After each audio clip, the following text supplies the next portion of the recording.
দেশের অন্যতম বড় সেচ ব্যবস্থা গঙ্গা কপোতাক্ষ সেচ প্রকল্প।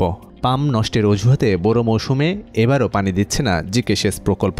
ফলে গভীর নলকূপের ওপর নির্ভর করতে বাধ্য হচ্ছেন কৃষকরা। এতে বাড়ছে উৎপাদন খরচ, কমছে লাভের পরিমাণ, সেই সাথে বেড়েছে ভোগান্তি।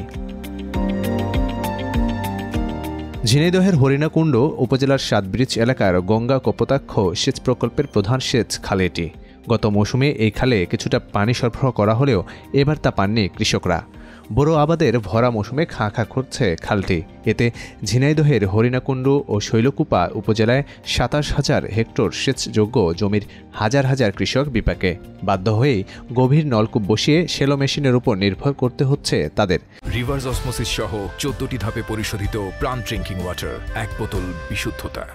ফলে জিকে সেচে যেখানে বিঘা প্রতি পানিতে খরচ হতো ৩০০ টাকা, সেখানে ডিজেল চালিত সেচ পাম্পে বিঘা প্রতি ব্যয় ১০ থেকে ১২,০০০ টাকা। এতে উৎপাদন হুমকির মুখে পড়ছে। আমার এই ক্যানালের আওতায় আমি মিনিমাম ১০ বিঘা জমি আবাদ করি, কিন্তু পানি না থাকার কারণে ধান চাষ করা খুবই কষ্টদায়ক। ৫-৬ মাস হচ্ছে পানি আসে না, প্রচুর পরিমাণ খরচ। এই যে ১ বিঘা ভুঁই করতে প্রায় ৮-১০ হাজার টাকা খরচ হয়ে যাচ্ছে।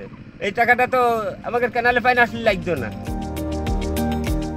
কুষ্টিয়া ৩টি পাম্পের মধ্যে ২টি নষ্ট হওয়ায় ঝিনাইদহ ও মাগুরায় পানি সরবরাহ করা হয়নি দাবি করে পানি উন্নয়ন বোর্ড বলছে, প্রকল্পে পানি সরবরাহের চেষ্টা অব্যাহত রয়েছে। জিকে সেচ প্রকল্পের মেইন 3টা পাম্প রয়েছে। 3টা পাম্পের মধ্যে 2টি পাম্প বিকল থাকায় টেইল এন্ড অংশ হয় ঝিনাইদহ অঞ্চলের সেচের লক্ষ্যমাত্রা নির্ধারণ করা হয়নি। তবে একটি ৩ নম্বর যে পাম্পটি সেটা রিপেয়ারিং এর কাজ চলতেছে। যে কোনো মুহূর্তে এটা চালু হলে সেচের যে সমস্যাটা রয়েছে সেটা সমাধান হবে বলে আশা করি।